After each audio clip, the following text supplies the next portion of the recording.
Tear off the electrostatic sticker and stick it on the front windshield where you want to install F17 Plus. Make sure your F17 Plus is intact. Then peel off the 3M glue on the 3M mount and stick it. There are two ways to power your F17 Plus. Open the car's fuse box and locate a grounding G&D point. Connect the black negative wire G&D and make sure it's securely tightened. Locate the B+ wire, yellow, on the hardwire kit. Remove the fuse from the corresponding fuse slot and insert it into the B+ fuse tap connector. Insert the B+ fuse tap back into the same fuse slot.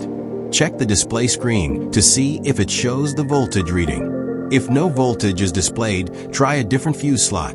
Locate the ACC wire red. Remove the fuse from the corresponding fuse slot and insert it into the ACC fuse tap connector. Insert the ACC fuse tap back into the same fuse slot. Start the car and check if the display shows ACC. If ACC is not displayed, try another fuse slot. Once everything is working properly, hide and secure the hardwire kit neatly. Top of the car plastic cover is flexible enough to lift for the cable to be inserted for a clean and discreet look. Hide the cable down the A-pillar to the front of the driver's seat footrest.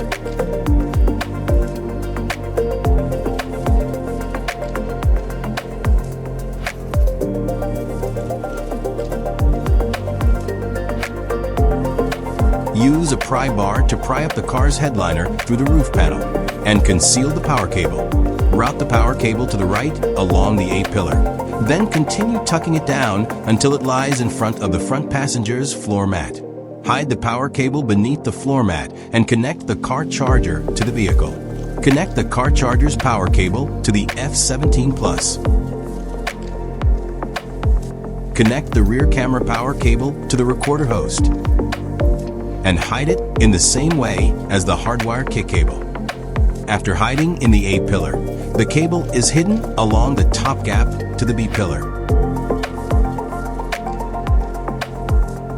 Then, go to the C-pillar in the same way.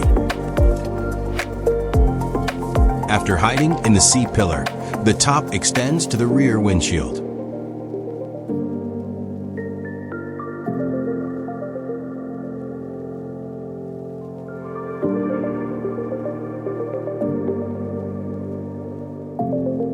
Install the rear camera. The installation method is the same as the F17 Plus host. Finally, connect the power cable.